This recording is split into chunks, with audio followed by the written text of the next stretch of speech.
और अब बात समाजवादी पार्टी की। लोकसभा चुनाव की तैयारियों में जुटी हुई है समाजवादी पार्टी। अखिलेश यादव का पूरे प्रदेश में दौरे का प्लान बन रहा है। मार्च से खबर है कि मार्च से 80 लोकसभा सीटों का दौरा कर सकते हैं अखिलेश यादव, समाजवादी पार्टी के राष्ट्रीय अध्यक्ष। बड़ी जानकारी, लोकसभा चुनाव की तैयारी समाजवादी पार्टी भी युद्ध स्तर पर करने के मूड में दिखाई दे रही है। अखिलेश यादव का पूरे ही प्रदेश में दौरे का प्लान बताया जा रहा है। मार्च से इसकी शुरुआत हो जाएगी। मार्च से 80 लोकसभा सीटों का दौरा कर सकते हैं अखिलेश यादव और जगह जगह जाकर के अपने लिए माहौल तैयार करेंगे। मिशन 80 को लेकर अखिलेश भी आगे बढ़ रहे हैं। समाजवादी पार्टी की तैयारी भी समझ में आ रही है।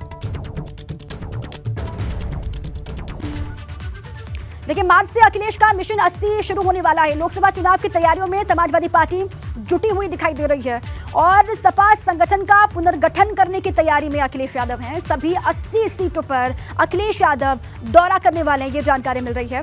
और अखिलेश यादव मार्च से हर संसदीय क्षेत्र में जाएंगे, खुद वो वहां पर पहुंचेंगे। कई मुद्दों को लेकर, देखिए, जेल भरो आंदोलन का भी प्लान है समाजवादी पार्टी का। अलग अलग मुद्दों को लेकर वो जेल भरो आंदोलन भी कर सकते हैं। इसको लेकर भी चर्चा, इसको लेकर भी मंथन समाजवादी पार्टी में हो रहा है। सभी 80 सीटों पर अखिलेश यादव खुद दौरा करेंगे और अखिलेश यादव मार्च से हर संसदीय क्षेत्र में जाएंगे। कई मुद्दों को लेकर वो लोगों से बातचीत भी करेंगे, लोगों को जागरूक किया जाएगा और अपने लिए माहौल तैयार करेंगे। कल देर रात खिलाड़ियों से खेल मंत्री अनुराग ठाकुर ने बात की है। खिलाड़ी बृजभूषण शरण सिंह के इस्तीफे की मांग पर अड़े हुए हैं। आज एक बार फिर से बातचीत हो सकती है, बड़ी जानकारी ये मिल रही है। 22 जनवरी को कुश्ती फेडरेशन की बैठक होनी है। बृजभूषण शरण सिंह के इस्तीफे पर लिया जा सकता है कोई फैसला, ये बड़ी बात। आज भी खेल मंत्री के साथ में बातचीत हो सकती है खिलाड़ियों की, ये कहा जा रहा है। दिल्ली से बड़ी खबर, कल देर रात खिलाड़ियों से खेल मंत्री अनुराग ठाकुर ने बात की है। उनसे मुलाकात की, 4 घंटे बातचीत चली, ये बात निकल करके सामने आई। खिलाड़ी बृजभूषण शरण सिंह के इस्तीफे की लगातार मांग कर रहे हैं, इसी मांग पर अड़े हुए हैं। और जानकारी ये कि आज एक बार फिर से बातचीत हो सकती है खेल मंत्री के साथ में इन खिलाड़ियों की। देखिए, खेल मंत्री से हुई मुलाकात, बात क्या हुई आपको बताते हैं। देर रात खेल मंत्री के साथ खिलाड़ियों की मीटिंग हुई है। खेल मंत्री अनुराग ठाकुर से उनके घर पर 4 घंटे बातचीत हुई है खिलाड़ियों की, उनके साथ बैठक हुई। सभी खिलाड़ियों ने बृजभूषण शरण सिंह के इस्तीफे की मांग की है। कुश्ती संघ के अध्यक्ष बृजभूषण के इस्तीफे की मांग पर लगातार ये खिलाड़ी, ये पहलवान अड़े हुए हैं। खिलाड़ियों ने नए कोच की मांग भी की है। खिलाड़ी चाहते हैं कि कोई नया कोच उनको मिले। नए फिजियोथेरेपिस्ट की भी उन्होंने मांग की है और मामले की पारदर्शी जांच की मांग भी खिलाड़ियों की तरफ से की गई है। खेल मंत्री से उनकी मुलाकात, उनके साथ में उनकी बातचीत, बैठक, और उस बैठक में क्या कुछ, ये हमने आपके सामने रखा। अनुराग ठाकुर से कौन कौन मिले ये भी आप जान लीजिए, किस किस की मुलाकात हुई। पहलवान बजरंग पुनिया की मुलाकात हुई है खेल मंत्री से। इसके अलावा पहलवान रवि दहिया की भी मुलाकात हुई है खेल मंत्री से, उन्होंने भी मुलाकात की, अपनी बात रखी। पहलवान साक्षी मलिक भी रही, पहलवान विनेश फोगट भी वहां पर मौजूद रही और साथ ही कई खेलों में पदक विजेता ये हैं, अपनी बातों को लेकर, अपनी मांगों को लेकर खेल मंत्री से मिलने के लिए पहुंचे। और खबर यह है कि आज भी इनकी मुलाकात खेल मंत्री के साथ में हो सकती है। गोंडा से बड़ी जानकारी अब आपको दे दें। बृजभूषण शरण सिंह प्रेस कॉन्फ्रेंस करने वाले हैं। दोपहर 12 बजे का वक्त बताया जा रहा है जब प्रेस कॉन्फ्रेंस करेंगे और अपने आरोपों पर सफाई देते हुए बृजभूषण शरण सिंह दिखाई देंगे। कुश्ती संघ के खिलाफ राजनीतिक साजिश पर वो बात करेंगे, जैसे कि वो बार बार कहते आ रहे हैं। जब से उन पर आरोप लग रहे हैं वो बार बार ये कह रहे हैं कि साजिश के तहत ये हो रहा है। कुश्ती प्रशिक्षण केंद्र नवाबगंज में वो प्रेस कॉन्फ्रेंस करेंगे और जो आरोप उन पर लग रहे हैं उन पर वो सफाई देते हुए दिखाई देंगे।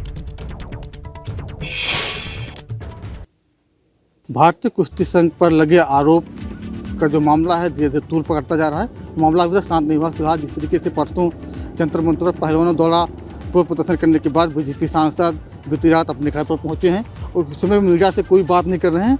लगातार जो है उनका कहना है कि 12 बजे नेहरू स्पोर्ट्स स्टेडियम में पत्रकारों से वार्ता करेंगे, कई राज खोलेंगे। लेकिन देखने वाली बात होती है कि जिस तरीके से बीजेपी सांसद ने कांग्रेस के ऊपर साजिश का आरोप लगाया है, कहीं ना कहीं जिस तरीके से बीजेपी सांसद कुछ संघ के अध्यक्ष ने बीते दिनों बाबा रामदेव के नकली घी पर भी सवाल उठाए थे या फिर राज ठाकरे को अयोध्या आने से रोके थे, तो उसके पीछे कई राज हो सकता है। फिलहाल उनके प्रेस कॉन्फ्रेंस के बाद कई राज खुलेंगे, लेकिन बीजेपी सांसद अभी मीडिया से कुछ बोलने को तैयार नहीं है। दोपहर 12 बजे के बाद वो पत्रकारों से मुखातिब होंगे और कई राज खोलेंगे। लेकिन जिस तरीके से भारत के खेल मंत्री अनुराग ठाकुर ने बीती रात जो पहलवानों से बात की है, उनकी बात अभी तक बन नहीं पाई। तो सुबह भी उनकी बैठक होगी, बैठक के बाद कई फैसले होंगे, उसके बाद ही बीजेपी सांसद मीडिया के सामने पेश होंगे। कृष्णा विकेंगा, गोंडा। तो बृजभूषण शरण सिंह पर यौन शोषण जैसे गंभीर आरोप लगे हैं। इन्हीं आरोपों को लेकर 12 बजे वो प्रेस कॉन्फ्रेंस भी करने वाले हैं। क्या कुछ कहेंगे वो बहुत अहम होगा।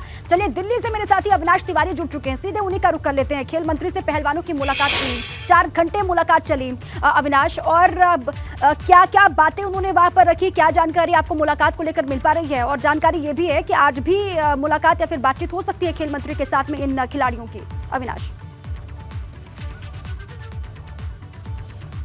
जी बिल्कुल दीपा, अगर बात करें तो जिस तरीके से बीते 2 दिनों से खिलाड़ी लगातार दिल्ली के जंतर मंतर पर प्रदर्शन कर रहे हैं, इसको लेकर के अब केंद्र सरकार ने काफ़ी संजीदा हो गई। केंद्र सरकार ने जहां कुश्ती संघ को 72 घंटे में जवाब देने के लिए कहा है, वहीं अगर बात करें तो कल खेल मंत्री अनुराग ठाकुर हिमाचल प्रदेश में थे और अपने तमाम सारे सरकारी दौरों को और निजी दौरों को छोड़ करके वो वापस दिल्ली लौटे हैं। और देर रात जब दिल्ली लौटे, सबसे पहले उन्होंने खिलाड़ियों से मुलाकात की। तकरीबन 3 से 4 घंटे करीब ये मुलाकात चली, देर रात तक ये मुलाकात चली, जिसमें खिलाड़ी एक ही बात को लेकर के जिद किए हुए हैं कि जो कुश्ती संघ के अध्यक्ष हैं इनका इस्तीफा हो, इसके साथ साथ अगर बात करें तो मुख्य कोच का इस्तीफा हो, और जो फेडरेशन के तमाम सारे नियम है उसमें भी कहीं ना कहीं बदलाव किया जाए। जिसके बाद अगर बात करें तो कल देर रात खेल मंत्री अनुराग ठाकुर ने उनको कहा था ठीक है वो तमाम सारे मामलों को देखेंगे। जिस तरीके से उन्होंने अगर बात करें तो 72 घंटों का वक्त दिया हुआ है कुश्ती फेडरेशन को और बृजभूषण शरण सिंह को जवाब देने के लिए। तो उन्होंने साफ तौर पर कहा कि एक बार जवाब मिल जाए उसके बाद फिर आगे केंद्र सरकार क्या कुछ करना है बेहतर इसके लिए बढ़ेगी। लेकिन खिलाड़ी इस बात को लेकर के नहीं माने। उन्होंने साफ तौर पर कहा है कि वो जवाब का इंतजार नहीं करेंगे, इस्तीफा होना चाहिए, क्योंकि बृजभूषण शरण सिंह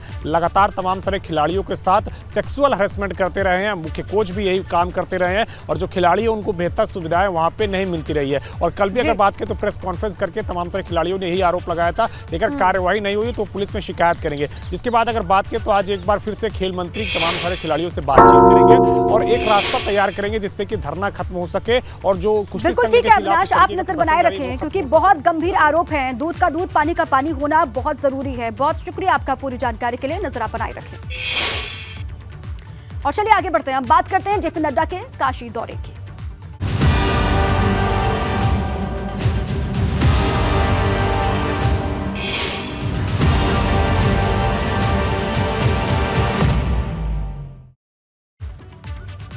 यूपी दौरे पर भाजपा के राष्ट्रीय अध्यक्ष जेपी नड्डा हैं आज काशी विश्वनाथ मंदिर में पूजा अर्चना करते हुए दिखाई देंगे।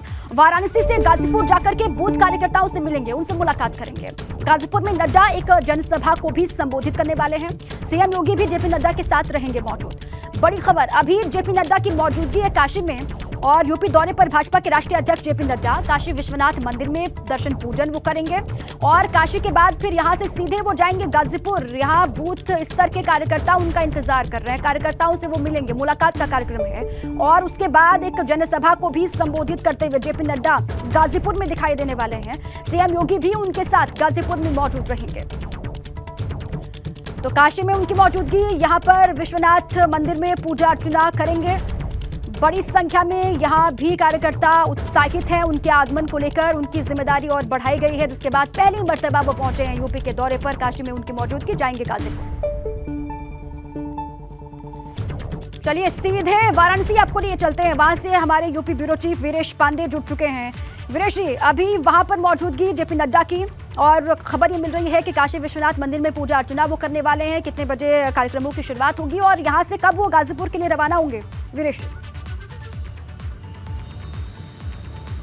देखिए दीपा, मैं इस वक्त बनारस के काशी के ताज गंगेज में मौजूद हूं, उसके बाहर, और राष्ट्रीय अध्यक्ष भारतीय जनता पार्टी के जेपी नड्डा इस ताज होटल के अंदर हैं और वहां पार्टी के स्थानीय पदाधिकारियों के साथ उनकी बैठक चल रही है। 9:30 बजे यहां पर उत्तर प्रदेश के मुख्यमंत्री योगी आदित्यनाथ सर्किट हाउस से चल के, जो यहां से 2 किलोमीटर पे है, वो ताज गंगेज आएंगे और फिर मुख्यमंत्री के साथ यहां भूपेंद्र चौधरी जो प्रदेश अध्यक्ष हैं, मुख्यमंत्री योगी आदित्यनाथ और डिप्टी सीएम केशव मौर्य बैठकर विचार मंथन करेंगे। 10:25 पर इनका कारवां पहुंच जाएगा बाबा विश्वनाथ भोले की नगरी से बाबा विश्वनाथ का दर्शन करने और वहां से दर्शन पूजन करने के बाद गाजीपुर की धरती पर लैंड करेंगे मुख्यमंत्री और साथ होंगे जेपी नड्डा और प्रदेश अध्यक्ष भूपेंद्र चौधरी। और ये कह सकते हैं कि योगी सरकार नहीं, जी हां, नरेंद्र मोदी तृतीय सरकार के स्थापना के लिए आज से आगाज होगा। आज गाजीपुर की धरती से बुलंद आवाज में जेपी नड्डा गरजेंगे और उस धरती से जहां भारतीय जनता पार्टी 2022 में 0 है, उस यानी गाजीपुर में एक भी सीट भाजपा की नहीं है। 2017 में 5 सीटें थी गठबंधन के साथ, 2 सुभाषपा और 3 भारतीय जनता पार्टी की यानी 5। इस बार समीकरण बदल गया है और सांसद भी 2019 में गाजीपुर से बसपा के सांसद हैं। इसलिए भारतीय जनता पार्टी ऐसी जमीन पर अपनी कोशिश लगातार बढ़ा रही है। 14 के करीब ऐसी सीटें हैं जहां भारतीय जनता पार्टी 2019 में कमल नहीं खिला पाई थी। पूरे देश में 160 ऐसी सीटें हैं जहां भारतीय जनता पार्टी कमल नहीं खिला पाई थी। वहां पर अमित शाह के दौरे अन्य प्रदेशों में हो रहे हैं। पार्टी के राष्ट्रीय अध्यक्ष 1 साल जो उनकी कार्यावधि बढ़ी है उसके बाद से प्रथम आगमन है काशी का बाबा की धरती पर, प्रधानमंत्री नरेंद्र मोदी की कर्मभूमि पर, और यहां पर पूजन दर्शन करने के बाद और उस भूमि से वो आज गरजेंगे जो भय मुक्त, माफिया मुक्त भूमि कही जा रही है गाजीपुर। और कानून व्यवस्था जो सबसे बड़ा मुद्दा है, सबसे बड़ा हम कह सकते हैं कि ट्रेडमार्क है और इस सरकार की सराहना की जाती है पूरे देश और पूरे विदेश में भी। तो कानून व्यवस्था को लेकर की जा रही है योगी आदित्यनाथ की सरकार को। और आपको रोक रहा हूं माफी के साथ विनेश जी, क्योंकि देखिए 2024 में 80 का टारगेट अगर पूरा करना है तो गाजीपुर के सूखे को खत्म करना ही होगा और इसीलिए वहां पर पहुंच भी रहे हैं। वहां से उनकी गर्जना आज दिखाई देगी। आप रहे हमारे साथ, नीतीश जुड़ चुके हैं, काशी विश्वनाथ मंदिर के बाहर उनकी मौजूदगी है। नीतीश आज 10:30 बजे के आसपास वहां पर पहुंचेंगे जेपी नड्डा और सीएम योगी, क्या जानकारी आपके पास? निश्चित तौर पे दीपा, और तैयारियां मैं दिखाना चाहूंगा। आप देखिए तैयारियां, यहां पर सुरक्षा के कड़े इंतजाम हैं और जो मार्ग है आने वाला वहां पर पूरी तरह से बैरिकेडिंग की गई है।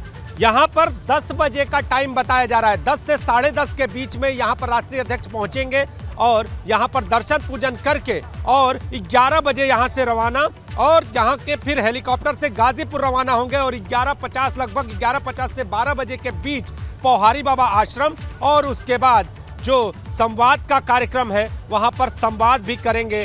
और जो लोग हैं, गाजीपुर की जनता अब तक सरकार के जो कामकाज हैं, जो सरकार की नीतियां हैं, उनसे किस तरह से बदलाव की स्थिति को देख रहे हैं, इन सारी बातों को जानेंगे। और खास तौर पे अगर बात करें तो 12:25 पर बंसी बाजार के एक होटल में ये संवाद का कार्यक्रम होगा और इसमें जो पूर्व सैनिक हैं वो मौजूद रहेंगे और उसके बाद आईटी मैदान में जनसभा को संबोधित करेंगे। और उसके बाद का जो कार्यक्रम है दीपा, वो ये है कि लोकसभा संचालन समिति एवं जिला पदाधिकारियों की बैठक में शामिल होंगे। तो राष्ट्रीय अध्यक्ष के आने से पहले कार्यकर्ता भी यहाँ पर आ गए हैं, पदाधिकारी भी आ गए हैं, सुदामा जी यहाँ पर मौजूद है, तैयारी पूरी है। लेकिन बाबा के आशीर्वाद के साथ खाने का भी प्रयास है। कहा जा रहा है 2024 में बनारस का एक मॉडल होगा जो विकास के मॉडल के तौर पे प्रस्तुत किया जाएगा। तो कितना उत्साह, कितनी तैयारी, राष्ट्रीय अध्यक्ष के आगमन का कितना इंतजार बाबा विश्वनाथ के धाम पर? बाबा विश्वनाथ के धाम पे राष्ट्रीय अध्यक्ष जी 2 साल बढ़ा है और उसका भी उत्साह कार्यकर्ताओं में है। राष्ट्रीय अध्यक्ष जी का एक ऐसा चरित्र है कि आम कार्यकर्ता की तरह हुआ लोगों से मिलते हैं और पार्टी का काम और करते हैं। बहुत बड़ी संख्या में वो इंतजार भी कर रहे थे। अब कार्यकाल उनका बढ़ा दिया गया है, पहली बार वो यहाँ पर पहुंचे। शुरुआत काशी विश्वनाथ के आशीर्वाद से वो कर रहे हैं, जाहिर सी बात है उत्साहित यहाँ पर सभी होंगे। शुक्रिया नीतीश आपका भी और विनेश आपका भी, ताज़ा तस्वीरों के लिए भी और जानकारी के लिए भी। अब आगे बढ़ते हैं, लखनऊ से बड़ी खबर है। 22 जनवरी को होगी भाजपा प्रदेश कार्य समिति की बैठक। लखनऊ के इंदिरा गांधी प्रतिष्ठान में ये मीटिंग होने वाली है कार्य समिति की। बैठक में लोकसभा चुनाव 2024 को लेकर चर्चा होगी, मंथन किया जाएगा। कार्य समिति की बैठक से पहले भाजपा कार्यालय पर आज एक बैठक होने वाली है।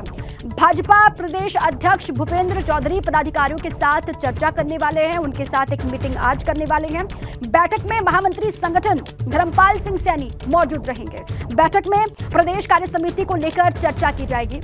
प्रदेश कार्य समिति की बैठक होनी है, उससे पहले आज एक बैठक होगी, ये भी जानकारी मिल रही है। भूपेंद्र चौधरी पदाधिकारियों के साथ आज चर्चा करेंगे, उनसे मंथन करेंगे।